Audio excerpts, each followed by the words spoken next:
नमस्कार, आप देख रहे हैं जोहार झारखंड। आपके साथ मैं हूं अलीम अतहर। बुलेटिन की शुरुआत बड़ी खबर से करेंगे। मधुपुर से बड़ी खबर है, जहां पर ट्रक में आग लग गई है। भीषण आग लगी है ट्रक में, जिसमें ट्रक में लदा हुआ बीड़ी का पत्ता पूरी तरह से जलकर खाक हो गया। बिजली की चिंगारी से यह आग लगी। स्थानीय लोगों ने जैसे तैसे आग पर काबू पाया। वहीं समय पर दमकल की टीम नहीं पहुंची। एफसीआई गोदाम के पास ये आग लगी थी। तो तस्वीर आप देख सकते हैं कितनी भीषण आग लगी है ट्रक में, और ट्रक में बीड़ी का पत्ता लदा हुआ था जो पूरी तरह से जलकर खाक हो गया। अगली खबर रांची से है, जहां पर किन्नर और स्थानीय लोग आपस में भिड़ गए। पैसों की लेन देन को लेकर यह मारपीट हुई, जिसमें 5 किन्नर बुरी तरह से घायल हो गए। दूल्हा और दुल्हन भी इस दौरान चोटिल हुए हैं। रांची के बरियातू थाना क्षेत्र का यह पूरा मामला बताया जा रहा है, जहां पर बधाई देने आए किन्नरों का झगड़ा स्थानीय लोगों से हो गया। पैसे की लेन देन को लेकर यह झगड़ा हुआ और फिर स्थानीय लोग और किन्नर आपस में भिड़ गए।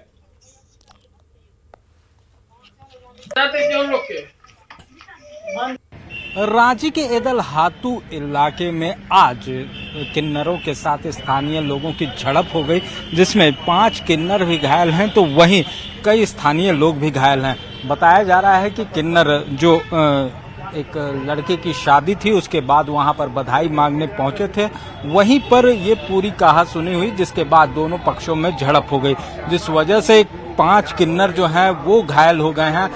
फिलहाल जो घायल हैं गंभीर रूप से उनका अस्पताल में भी इलाज चल रहा है। कुछ जो घायल हैं प्राथमिक इलाज के बाद यहाँ भी पहुंचे हैं। तो पूरी मामले को लेकर पुलिस बरियातू थाने में मामला पहुंचा और यहाँ पर पूरे मामले की जो रिपोर्ट है वो भी लिखाई जा रही है। अब देखना होगा कि इस पूरे मामले में क्या कुछ निकलकर सामने आता है और किस तरह से ये पूरा मामला सुलझ पाता है या और भी उलझ पाता है। लेकिन फिलहाल थाने के बाहर किन्नरों की भीड़ जमा है।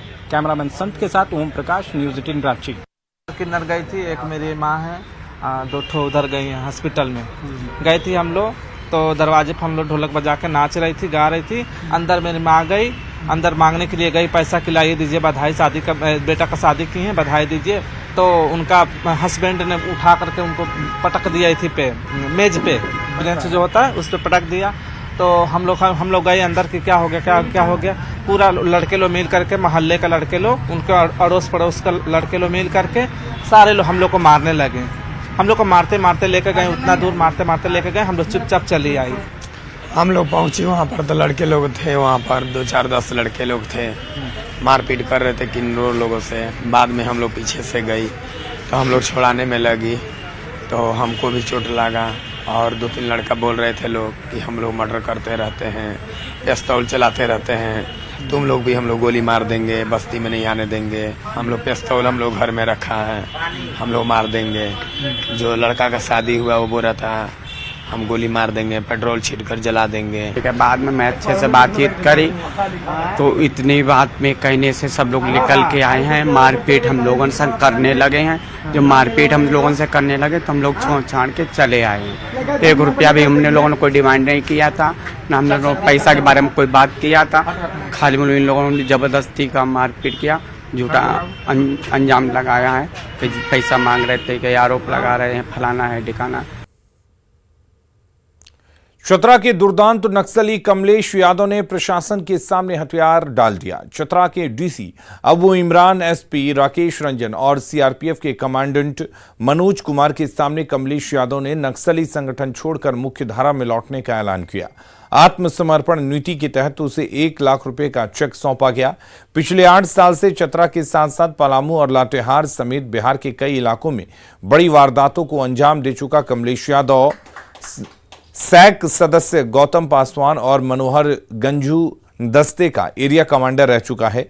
सरेंडर करने के बाद नक्सली कमलेश यादव को जेल भेज दिया गया। अब उसके खिलाफ अदालत में मुकदमा चलेगा। हम गलत भटक गए थे, इसके कारण से हम यहाँ आत्मसमर्पण किए।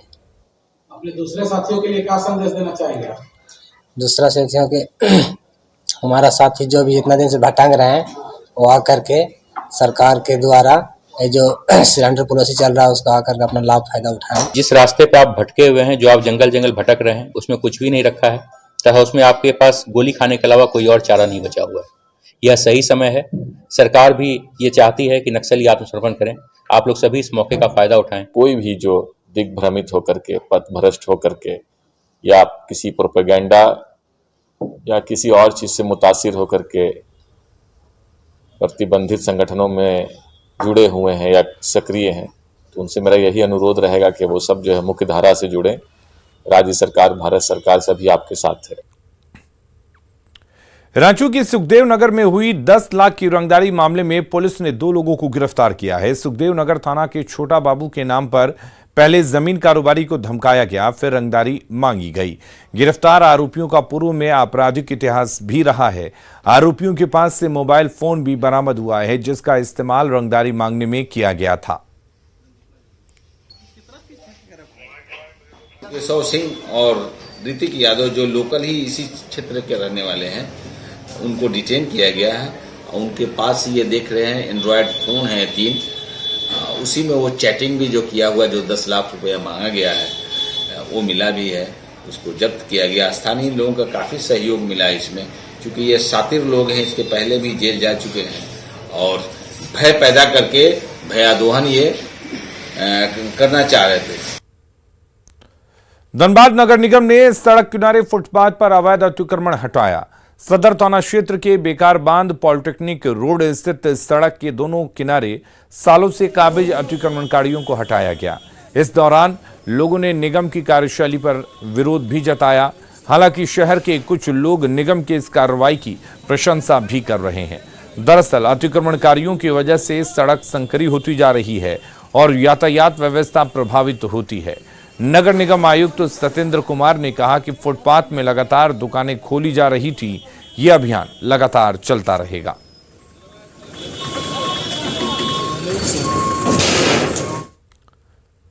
झारखंड में मुख्यमंत्री और राज्यपाल के बीच टकराव बढ़ती जा रही है। राज्यपाल रमेश बैस ने झारखंड जनजातीय सलाहकार परिषद की नई नियमावली के गठन के संबंध में उनके पूर्व के आदेश का पालन नहीं करने और टीएसी की बैठक पर आपत्ति जताई है। राजभवन की ओर से जारी पत्र में कहा गया है कि सरकार ने टीएसी की नियमावली को जारी करने से पहले राज्यपाल की सहमति नहीं ली। राजभवन के अनुसार ऐसा करना संविधान की 5वीं अनुसूची के प्रावधानों का उल्लंघन है। ज्यादा जानकारी दे रहे हैं संवाददाता निरंजन।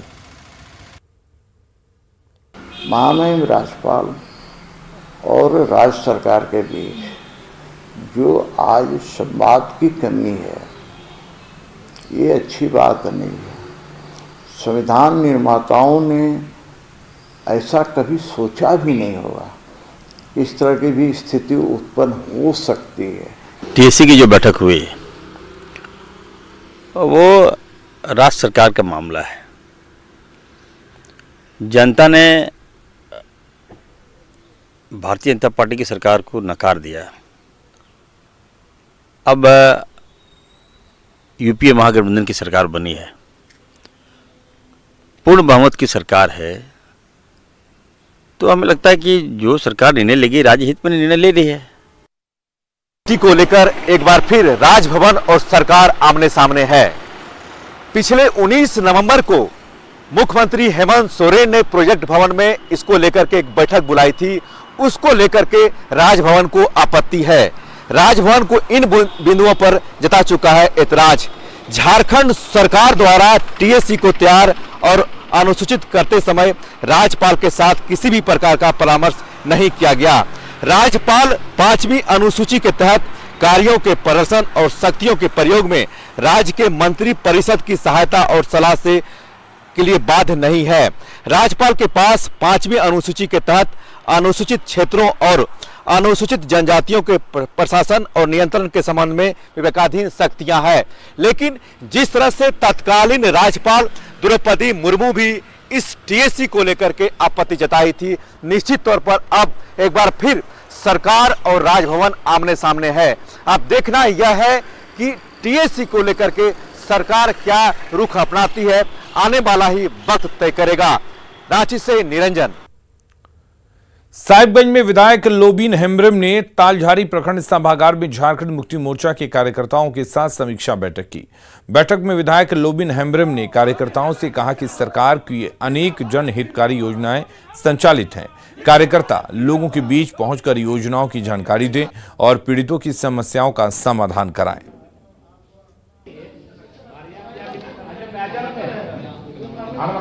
पंचायत में जो सरकार आपके द्वार कार्यक्रम चला था उसका भी हमने समीक्षा किया। उसमें कितना आवेदन आया है पेंशन का और उसके मुताबिक कितना डिस्पोजल हुआ और कितना पेंडिंग है वो रिपोर्ट मिला और हर एक एक कॉपी हमने सारे पंचायत के लोगों को अपने कार्यकर्ताओं को दिया कि आप लोग जाके देख लें। रांची के सांसद संजय सेठ ने राज्य में बिजली किल्लत को लेकर हेमंत सरकार को आड़े हाथों लिया है। संजय सेठ के अनुसार राज्य में बिजली की गंभीर संकट है। राजधानी में 6 से 8 घंटे तक बिजली गायब रहती है। गांव में स्थिति भयावह हो चुकी है। व्यवसायी, छात्र, किसान सभी के सभी परेशान हैं, लेकिन सरकार हाथ पर हाथ धरे बैठी है।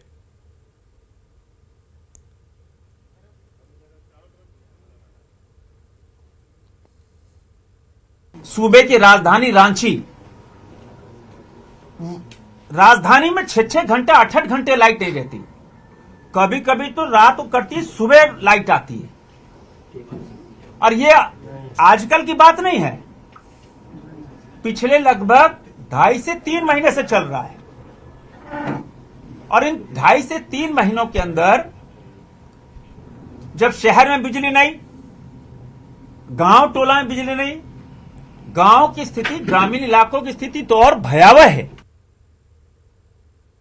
सिमडेगा नगर भवन में झारखंड खाद्य आयोग ने जन सुनवाई की। आयोग के अध्यक्ष हिमांशु शेखर चौधरी ने सिमडेगा के तमाम मुखियाओं से सीधा संवाद किया। साथ ही उन्हें पीडीएस, आंगनबाड़ी और स्कूलों में चलने वाले मिड डे मील में जुड़ी गड़बड़ियों की जानकारी ली। साथ ही पंचायत प्रतिनिधियों को सरकारी योजनाओं की निगरानी करने के लिए भी प्रेरित किया। हमने इस प्रयास के तहत ये कोशिश की है कि पहले मुखिया को ये बताया जाए कि खाद्य सुरक्षा अधिनियम क्या है, उसके क्या क्या प्रावधान हैं, शिकायत करने के तरीके क्या हैं, किस तरीके से वो लोगों को प्रेरित कर सकते हैं कि वो अपने अधिकारों की बात करें और अधिकार अपना लें। तो ये मुखिया को ब्रीफ किया गया है। मुखिया को ये बताया गया है कि योजनाएं क्या क्या हैं, उसको पाने के क्या क्या तरीके हैं, किस योजना में क्या प्रावधान किया गया है। तो वो ये पूरे कार्यक्रम का मूल मकसद है मुखिया को जागरूक करना, मुखिया को जानकारी देना, ताकि मुखिया आगे बढ़ पाएं और खाद्य आयोग के लिए एक सेतु का काम कर पाएं, ताकि वो लोगों को बताएं, लोगों की शिकायत आयोग तक पहुंचाएं। गढ़वा में सड़क मरम्मत कार्य में भारी अनियमितता बरती जा रही है। नगर उटारी प्रखंड को बिशुनपुरा प्रखंड से जोड़ने वाली सड़क का काम जैसे तैसे किया जा रहा है। लगभग 20 किलोमीटर तक सड़क का यही हाल है। संवाददाता ने जब इसकी जानकारी लेने की कोशिश की तो संवेदक के कर्मी काम छोड़कर फरार हो गए। ग्रामीण बताते हैं कि सड़क निर्माण में जहां केमिकल का यूज करना चाहिए वहां पानी का इस्तेमाल हो रहा है। उसकी पुष्टि खुद उसके कर्मचारी ने की है। तो बोले कि अभी काम बंद रखो, माल आएगा इसके बाद चालू कर। माल तो खराब हो रहा है उधर पीछे। हम पीछे तो नहीं गए। क्या मिला जाता है? पानी मिला है। जैसा हमको बोलेंगे वैसा ही न करेंगे। कौन बोला है? कौन बोलता है? यहाँ के साहब लोग जो हो रहा है हमको है, खाली पानी ना रहे इसमें। अब बोलते हम बोलते हैं ना, कहता है तुम मालिक हो, मालिक हमको टोन करेंगे वो करेंगे। पानी खाली पानी केमिकल का जगह पे। यह नगर उटारी के ब्लॉक मोड़ से लेकर बिशुनपुरा तक रोड बनाया जा रहा है पीडब्ल्यूडी के तहत। काफी महत्वपूर्ण रोड है क्योंकि यह मुख्य रोड है जो मझियाओं को भी जोड़ेगी। कैसा हो रहा है? काफी घटिया निर्माण हो रहा है, काफी तेजी से, काफी हड़बड़ी में जिस तरीके से काम हो रहा है, कितने दिनों तक यह टिकेगा रोड कहना मुश्किल है। जामताड़ा के बागशोला गांव की महिलाएं स्वरोजगार से जुड़कर अपने को स्वावलंबन बना रही हैं। इनके हाथों से बना हस्तशिल्प अब झारखंड के अलावा देश के विभिन्न शहरों में निर्यात किया जा रहा है।